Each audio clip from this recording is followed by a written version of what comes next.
What you wanna do, baby? Where you wanna go?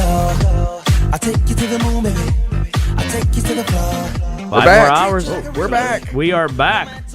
You know, we did not give a big shout out to somebody whose birthday is today. Yes, you don't know who it is, do you? I probably do. I don't remember.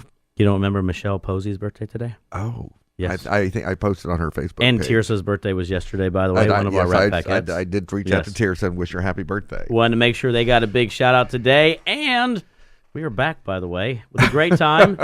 We started out with Green Co. Builds originally, and now we're back with what? You're our three-timer? This is my third time. Wow, and officially a three-timer. Officially a three-timer Wayne now. Phillips with up there in the Keller Williams Woodlands. Welcome. I know you have to get up pretty early in the morning to get down here on time. No, it's not bad at all. I'd say 40 minutes, right, Dave? My friend Dave Dickinson at Alamo Title drove me down here again. Yep. Oh, man, I thought you rode the bike down here. Yeah, I know you ride like 300 and 400 miles at a time, right? yeah. I could do it, but then I'd have to ride back. That'd be a little too much. Then you have to take a shower and all that stuff. Anyway, but well, what's going on in the Woodlands? Well, man, I'm just really blessed to be there in the Woodlands market. It is incredible. The market is very strong right now. Of course, as everybody's probably aware of in the real estate market, it's been kind of a roller coaster ride here over the last 2 years.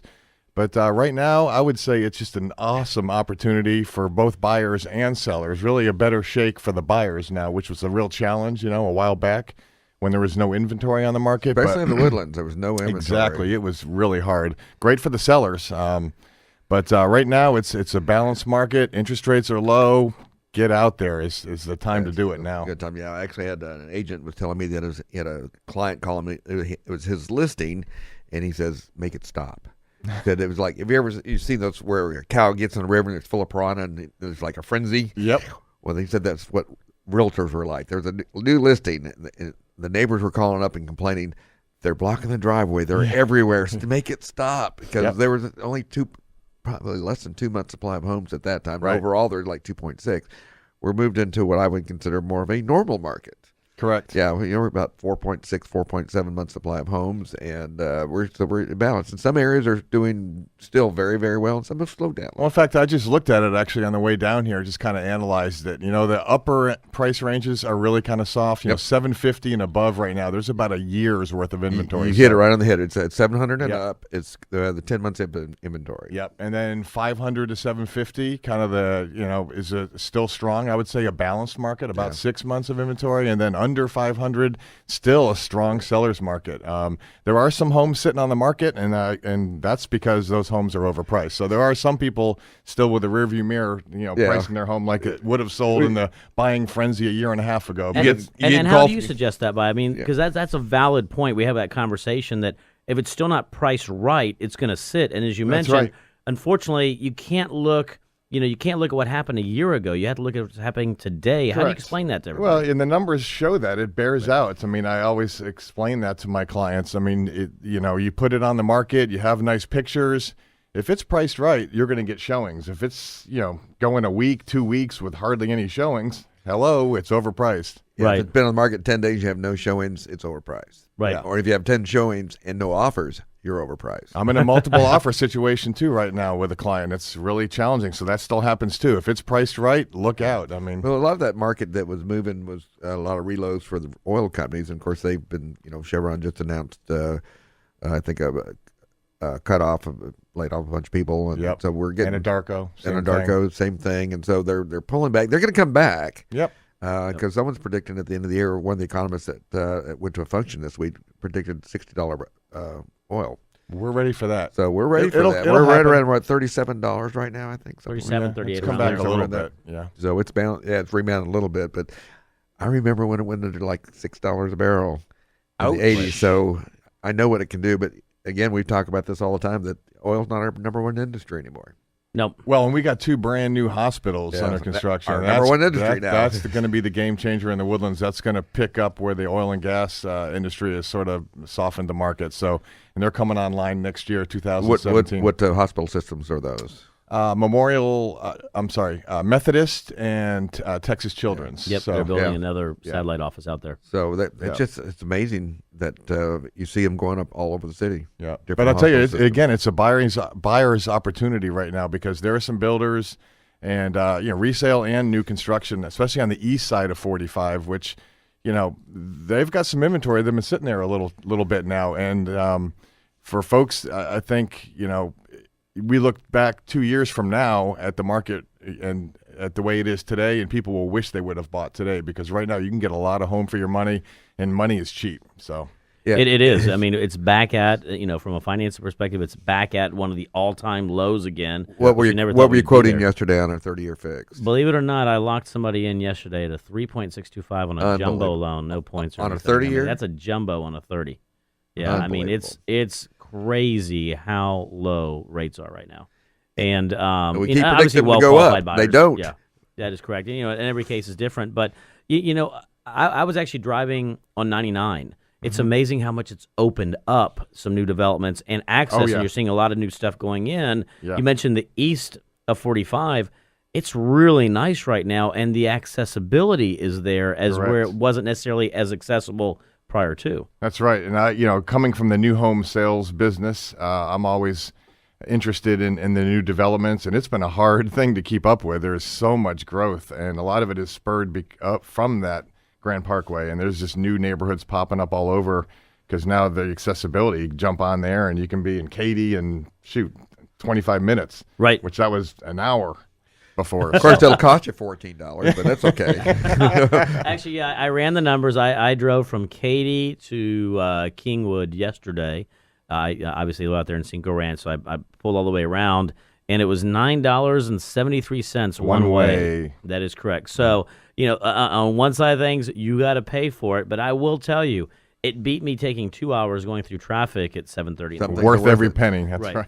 So it's one of those love-hate relationships for Chris. Yeah. Yes. He loves talking about toll roads. Yes, I love talking about how we got totally gypped on the Beltway 8, but I also understand at the same time it is a requirement we have because Houston. Let's face it, Houston right now is a very large city. It's getting larger. We're bringing more people in all the time. We're the most diversified city in the nation. We've got one of the most diversified county in Fort Bend County. And, our forecasted growth, we're going to outgrow even the roads we have today. So we have to continue to make sure that we're developing and adding new infrastructure. And, of course, we had H-Town Day this week. We had a lot of experts come in and some people come in and talk about high-speed rail and things like that. They are going to go through with that. From Dallas? From Dallas to it's already privately funded. And, of course, it's going to be like 2022 before it's operational, but that's going to bring more people into the area. I mean, we're just growing, exponentially. Yep. I don't know where we can put them. Well, that's okay by us. We're in the real estate business. Wayne's like, I can be reached anytime, anywhere, any place. I'm trying to figure out how we can go into the private road business. Yeah, I know. I know. Because that's what needs to be built right now. And yep. And then go as fast as you want on the Rat Pack Road. I would agree right there, yeah. If you go 100 miles an hour, you go 100 miles an hour. You want to sleep in your car? You can sleep in your car. Absolutely. It's the responsible thing. So, inside joke for all of us. Yes. Yeah, we'll explain that one later. Yes. Anyway, so what kind of products are still being purchased out there? Is people still looking for the big homes? Or anyone going in there and saying, I want to downsize? Well, what's the average age of the buyers in Houston? It's going up all the time, right? The gentrification, is that the right word? Or the baby boomers. So you do see quite a bit of empty nesters and such that are, not needing the big 2-story, scaling down, wanting a 1-story home. But there's also, like you say, just with the population growth, job growth, there's also a lot of young new families in. So I don't know. It's tough to say. I would say across all types of housing. Yeah. Because one of the things, remember we had Rob Hahn on. He talked about, he said the baby boomers are not baby boomers, but millennials and Xers are actually waiting longer to get married, waiting longer to have their families, and therefore they're probably going to have less children. And of course, we have a lot of big houses out there, 4, 5, 6 bedrooms, right? And they're not going to be looking for that product. So I just was kind of curious that when you get into the younger buyer, are they still looking for that? A lot of rooms. Well, like in the Woodlands, that's kind of the demographic is the family. Yeah. So I think even the big homes do pretty well. So, and that's what I was going to say. Where I think Rob Hahn missed it, though. Everything. We always talk about this all the time. Real estate is regional. Rob, right? that's his opinion. Yes, that is correct. And so one of the things that happens is Houston is a very multicultural society. Your Latin Americans, they're buying bigger homes. That's just in general. Your Europeans come in town, they're buying bigger homes because they're so used to being condensed. So, you look at the microeconomics of Houston, big homes still sell. And the reason why is because you can still get bigger bang for the buck. You've got larger families. Your Latin Americans tend to bring in more people. They have more children. I'm just using this as an example. Look at the Woodlands. We call Woodlands Little Mexico. Right. So that's one of the things that happens. So while the millennials are growing and they have that mentality to buy something more within their range and more within their style of living today, again, we are so diverse in regards to how people some bring of the new inside. floor plans I was out teaching last week, and one of the new floor plans for one of the builders, they had a little apartment, and these are one-story houses, but they had a little separate apartment, kitchenette and dining area and the multi-generational thing. Yeah. So I think we're gonna start seeing more of that because as other cultures come in, they have a tendency to be like us. We want to get out of the house, and mom and dad stay where you are. we're happy with the distance between it, but a lot of cultures they love to have their families all together under one roof. And I'm saying could be a trend towards multi-generational homes and things like that. So. Right. Yeah, no, but you're still staying where you're at, Rob. I'm not building anything at my house for you yet. Yeah, well. Okay, Christmas card list. So, Wayne, talk a little bit about personal side of things. You still riding the way you are? You're still, a lot of good stuff going on personal-wise? Man, I'm blessed. My lovely wife, Kathy, my kids, just really involved in my community and enjoy. It's very rewarding working in real estate, and my business is growing. I've got an assistant help me out. Looking forward to a great year in 2016 and beyond. And I see you out there all the time, some great activities. Obviously, all your branding that you're doing around everything new on your branding. How'd that come about and everything? Yeah, graphic designer helped me kind of with my vision, and I think that's really important to get a presence, and people see that, and it's all about that's how you grow your business is being people finding you by seeing the same images and. I'm a company, so right. I'm a business. You have to. I'm not just an individual now. I'm going to be growing a team and hiring buyer's assistants, and that's what it takes is branding. How can we reach you, by the way? Best way is my website. I would encourage you to check that out. It's WaynePhillipsProperties.com. Or you can call me also, 713-805-3861. That is Wayne Phillips with Wayne Phillips Properties. A great individual. If you're up there in the Woodlands and you are seeking somebody really good to speak with, go out and find a home or anything associated with real estate, or even to go ride a bicycle with, by the way. Yes. That's your man right there. Yeah. We are coming up against a break. No. Last one. So stay tuned. How'd that happen? Right back. We're taking it down.